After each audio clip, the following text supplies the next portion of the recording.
Hi everyone, welcome to another video on New World. In this video, we're going to go over the Greatsword reveal trailer that happened today or recently, depending on when you're watching this. And we're going to go into details about the Greatsword and what the devs have to say about it, and how you can, use it in Brimstone Stance, which is coming out on October 18th. But before we get into that, I just wanted to mention once again that about 95% of you are still not subscribed to the channel that are watching these videos. So please do subscribe. It'll help me out a lot.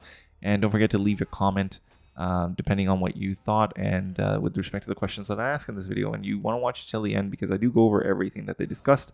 So without further ado, let's get into it. The Greatsword is a powerful two-handed weapon like the Great Axe or Warhammer, but uses martial techniques rather than sheer power to vanquish foes. An offensive and defensive stance set it apart in terms of gameplay, while unique visual traits make it feel even more distinct. We joined the design team for a deeper look at the Greatsword's size, stance effects, and heads-up display, plus some other neat tidbits. So for the gameplay design, let's see what they have to say about that. And I can attest to, because I did play the PTR for a little bit, I can attest to the Greatsword. It is an amazing weapon, and I love it. I'm definitely going to be using it once Brimstone's pops. I'm going to be grabbing that bad boy right away and just playing with it. Choice of words there. But anyways, gameplay design. Attacks are central to this blade's core decision. It embodies relentless offensive paired with aggressive defensive. Even defensive skills tend to have some kind of attacking component, whether fighting groups of foes with wide sweeping strikes or single targets with a few specialized skills. The Greatsword can adapt to almost any situation.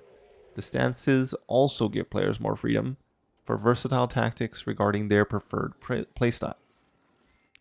Now, with respect to size, I'm sure you've seen enough videos, enough pictures of the Greatsword to know that it's large.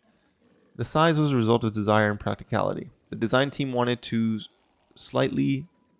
slightly fantastical, larger-than-life weapon with a weight that was still comparable to the Great Axe or Warhammer. They strove for something large enough to be impressive, but small enough to not obscure character animations when worn on the character's back. Okay, it's reasonable. Functionality comparison. Here's a breakdown of how the Greatsword is weaker than, about the same as, and stronger than the following weapons. So in relation to the Great Axe, it's weaker than, less pursuit options, about the same as in terms of DPS, and stronger than, better buff debuff application. So it looks like they've broken it down in terms of in what aspects is this weapon, the Greatsword, weaker than this weapon, about the same as this weapon, and stronger than this weapon. So for the Great Axe, basically it gives you less pursuit options because it doesn't let you close distance as quickly, and about the same in terms of DPS, so it does about the same DPS, and stronger than, so it's better at buffs and debuff application. For the Warhammer, it's weaker because it has no stuns. It's about the same because the abilities on the Greatsword cause reactions versus the Warhammer, which doesn't really do anything like that. And it's stronger than the Warhammer in terms of it's faster in terms of the attack, and it does more DPS. For the sword and shield, it's got fewer defensive actions, and it can't protect allies as well. So even though you can tank with it, it's not going to be the premier tank. The sword and shield still is going to hold that title. And about the same as, so block stability on par with light shield. So it'll give you, it's basically a lower tier version of sword and shield if you want to play it the tank style. But the best part about it, or the strength that it has versus sword and shield, is it gives you higher range when you're tanking. Versus the hatchet, it's weaker than because it's slower in terms of attack speed, and it's about the same because it gives you good self buffs, just like the hatchet does. And it's stronger because of the higher range, and I'm assuming the DPS is negligible here, so it's probably about the same. That's why they don't mention it. For the spear, it's weaker because it gives you less crowd control options and spacing tools, so it doesn't let you, move around as quickly or around the opponents as much, and doesn't give you as much CC. And it's about the same because it gives you a similar range, and it's stronger because it gives you sweeping attacks like the Great Axe. So instead of linear attacks with the spear where you're just hitting one target, with the Great Axe you're hitting multiple targets.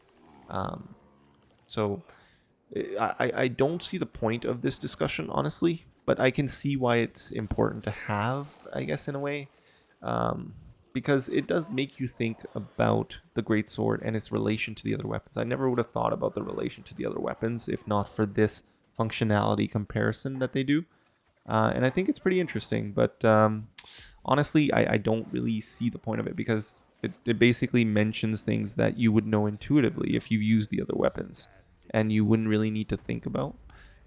You can let me know what you think about that, but yeah, that's just my thought on that. Damage scaling comparison.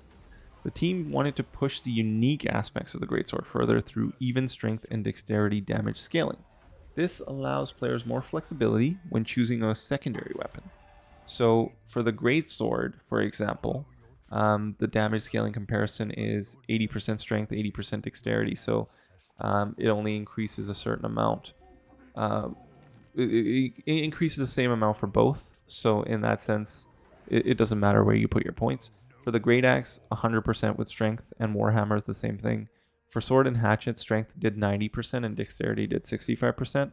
For the Sphere, I don't know why I keep calling it a sphere. It's a spear. Strength did 65% and dexterity did 90%. So that just tells you that no matter where you put your points in for the Greatsword, it's going to have the scaling of damage pretty much higher than... It won't have as much damage as, say, something like a Sword and Hatchet, and it won't have as much damage as, say, something like a Great Axe or Warhammer. And the same goes for Spear, but it'll have, it's a reliable weapon based off of this damage scaling, I would say. It scales linearly, so you won't really feel like it's OP. Like, say, like a Great Axe and Warhammer, if you go all out strength, it's going to feel very strong when you're hitting enemies. You're going to do like thousands in terms of damage. For the Greatsword, it's a linear scale, so it's going to feel... I think the main reason they did it, honestly, is just for balance purposes, to make it more balanced. So you don't feel like, you have to use the Greatsword. With 80% scaling, it seems like it's a secondary push for that. So stance themes. Opposing forces are a common theme throughout New World. Stances take a smaller approach, or similar approach rather, but are broadly themed around offensive and defensive.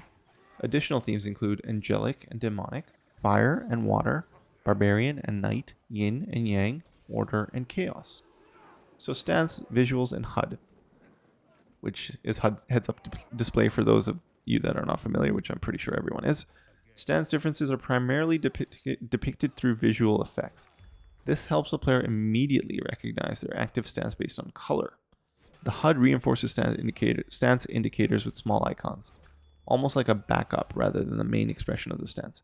Players typically focus on the action in the center of the screen, so the small icons help bring their attention to the active stance in situations where the screen elements might be obscured. Here are some early HUD concepts, including pros and cons for each. Highlight icon over the weapon slot. Pros. We already do something similar to this for sword and shield. The shield icon is similar to the corner of the sword icon. Cons. Weapon icons are in the corner of the screen, meaning the player must take their eyes off their character to check. Colored highlight over the stance status effect. Pros. Calls attention to an already existing game element. Cons. Status effects icons can move around as the player receives more of them. Yeah, that's true. Icon next to the health bar. Player often looks at the health bar, which is close to the icon. Cons. At the time, spot was used by the in-combat icon. I mean, nobody really cares if you're in or out of combat. The only thing that affects is when you're trying to change your weapons mid-run or something like that. And I've honestly just never noticed that icon, so I don't think it's really a con. Someone, if you think it is a con, let me know, but I don't think it is. Icon under the health bar. Pro, centered on the character and health bar. Cons, it might get overlooked by the button at the bottom of the screen. Not necessarily. I disagree with that as well. I think any icon that you can provide, and one that, is prominent enough and is visible, players will notice. Look forward to the release of the Greatsword alongside Brimstone Sands on October 18th. Thank you for your support. We'll see you in Eternum. So that was the announcement. But yeah, that's the update and the announcement. I hope you guys enjoyed this video. Don't forget to like, share, comment, subscribe, the usual. And I will see you all in the next one. See you in Eternum.